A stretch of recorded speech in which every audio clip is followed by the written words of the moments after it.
We all want a foolproof way to catch a liar, but our instincts are statistically unreliable. As this diagram shows, the average person's ability to spot a lie is barely better than a coin flip, landing at about 54%. We miss the truth because we are taught to prioritize the wrong signals. The most common advice, that liars cannot look you in the eye, is a psychological dead end.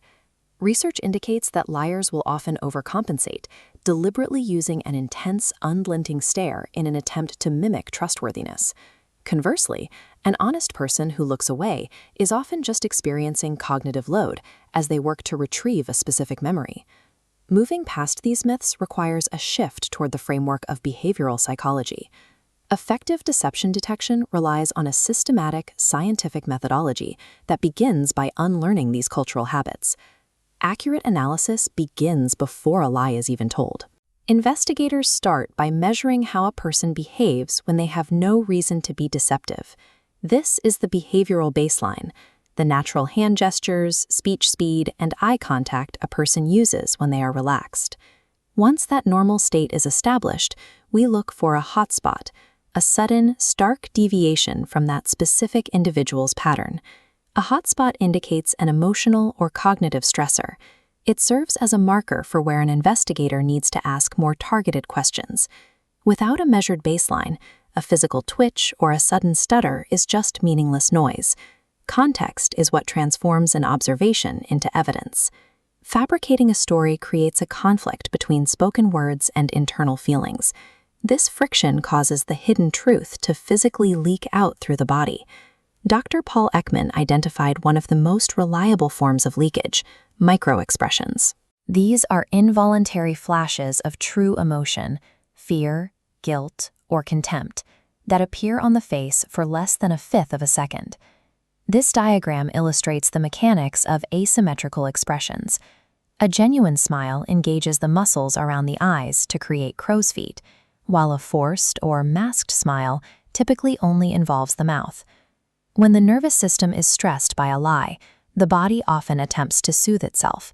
You might see pacifying behaviors like a person stroking their own arms or rubbing the back of their neck. There is also gestural mismatch, where the body unconsciously contradicts the script. A person might say they completely agree, while their head performs a microshake in the negative. Because we are biologically wired to express true emotion, the physical form will eventually betray a fabricated reality. While the body leaks emotion, the mental exhaustion of maintaining a false timeline leaves a distinct footprint on a person's language. Liars often use linguistic distancing to psychologically separate themselves from the deception.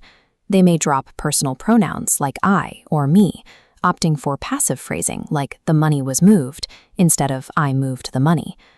True memories are rich with sensory details and jump naturally through time. Lies, however, are often streamlined and chronologically rigid. If asked to tell their story backward, a liar will often freeze because the cognitive load of reordering a fabrication is too high. We also listen for paralinguistic changes.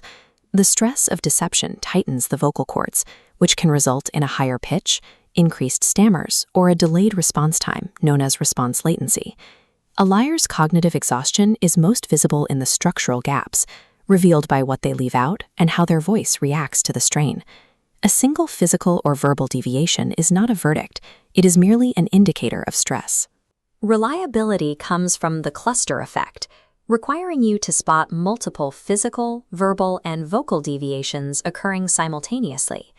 A high-probability cluster might look like this: a microexpression of fear, a pacifying neck rub, and the sudden dropping of personal pronouns.